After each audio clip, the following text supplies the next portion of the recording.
Eu vou falar uma coisa polêmica. A gente está falando muito de candidatura de prefeitura, mas a tal da crise da comunicação do governo, da esquerda, não é também o Lula não devia experimentar um pouco fazer isso?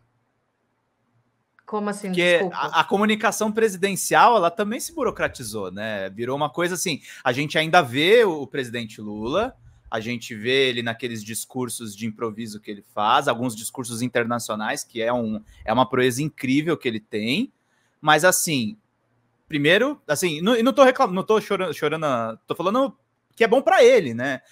O acesso ao presidente é quase impossível, existe todo um muro burocrático para chegar nele. E assim, a gente só vê ele falando com o povo se existe assim uma ação proativa dele para furar todos esses bloqueios e ir lá falar com a população. Essa coisa que existe uma rejeição à esquerda, isso é um dado, é possível de aferir, e a gente já está vendo as consequências disso nas eleições. Mas será que esse preconceito à esquerda também não é porque a gente saiu da rua?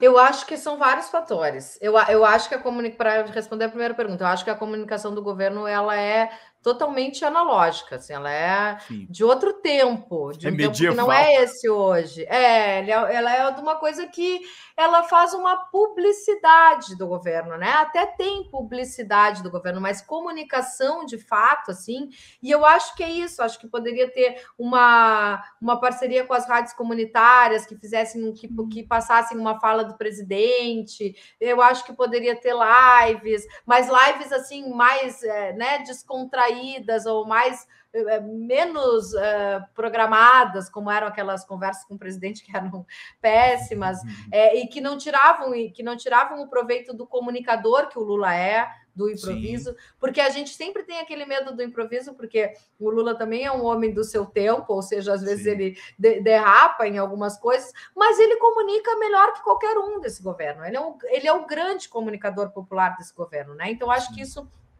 falta saber aproveitar isso do Lula e também do governo como um todo. Acho que tinha que se criar. Eu vi um vídeo de um anúncio muito legal do Plano Nacional de Cultura que a Margarete Menezes fez, mas ela começa o vídeo, eu achei aquilo meio sem sentido. Não sei se tu viu o vídeo, ela começa com uns bonequinhos assim.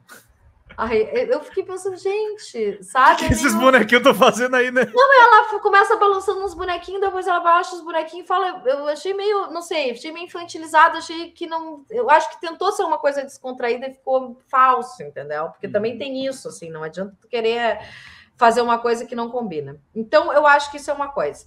Mas eu acho que, assim, o que a gente precisa enfrentar, e isso é uma coisa que eu sempre questiono quando eu converso, por exemplo, com o Genuíno, com o Breno, com tantos outros que são do PT, que me parece que o PT optou para enfrentar o antipetismo, optou, então, por não ser mais PT, entendeu? Já que é bizarro, né? Já que não gostam do PT, então ele não vai mais ser PT. Não, eu acho que a gente precisa, para enfrentar o antipetismo que é forte, que é diário, que tem toda essa estrutura de mídia, de grana, né, para detonar o tempo inteiro. Tem essa criminalização do PT que não é de agora, que é desde o mensalão, né? Nós tem a função do golpe, da prisão do Lula. A gente viu essa última pesquisa da Datafolha, quando aparece a questão da rejeição do Lula, as primeiras frases que as pessoas falam é Lula ladrão, é a corrupção, ou seja, isso foi uma marca que ficou muito forte, né? E que não foi por acaso, é uma coisa construída e bancada. Mas, assim, para a gente enfrentar isso, a gente precisa ser cada vez mais PT. Essa é a minha defesa, né? E um PT lá da sua origem, um PT que luta pela distribuição de renda de fato, que fala em reforma agrária, que fala em reforma tributária, em justiça tributária, que fala e que aponta caminhos e que tensiona para que isso aconteça, né? Esse PT que constrói nos territórios das periferias a sua base, né? Porque a gente tinha na fundação do PT a questão das pastorais, né? Da Igreja Católica, das eclesiais de base, que faziam o papel que hoje as igrejas fundamentalistas fazem para a extrema-direita. Tinham em cada território, estavam lá pregando a palavra de Cristo, mas pregando o socialismo, pregando uma vida, um outro mundo possível, pregando um alento aos trabalhadores e trabalhadoras, né? E nós perdemos essa territorialidade quando a gente perde, né? Quando o pessoal da teologia da libertação é perseguido dentro da Igreja Católica, é desmontado e tudo mais, a gente perdeu essa referência. Então, se eu não estou dizendo que a gente tenha que criar igrejas, mas eu acho que a gente precisa pregar a palavra, não sei se tu me entende, a gente precisa estar... Ontem eu até fiz uma reunião com um bairro aqui, porque das minhas propostas é criar núcleos do mandato nos bairros, então eu já comecei uma reunião ontem para criar um núcleo já no bairro chamado Vencato aqui, que foi com uma série de mulheres, foi com mais de 10 mulheres, e eu mexi com meu pai, me deu uma carona até lá, eu disse para ele, não, eu estou indo pregar a palavra, né, do socialismo, porque a minha ideia é essa, sabe? Que a gente faça a pregação da palavra do socialismo, da esquerda, mas que a gente também, a partir dessa construção coletiva, possa acolher essas pessoas, que é um pouco o que a igreja faz, né? Porque a gente possa se escutar, que a gente possa se abraçar, que a gente possa se apoiar. Então, assim, eu acho que isso é a grande tarefa da esquerda e é dessa forma que a gente vai enfrentar essa máquina, o antipetismo, essa violência política e tudo isso que nos acoa. Não é deixando de ser PT, não é se aliando ao centrão, não é levando o PT mais ao centro. Eu não concordo e acho que isso, na verdade, é um caminho muito ruim, se a gente optar. Você puxou a entrevista de volta para Jaguarão. Quais vão ser as suas principais propostas como vereadora?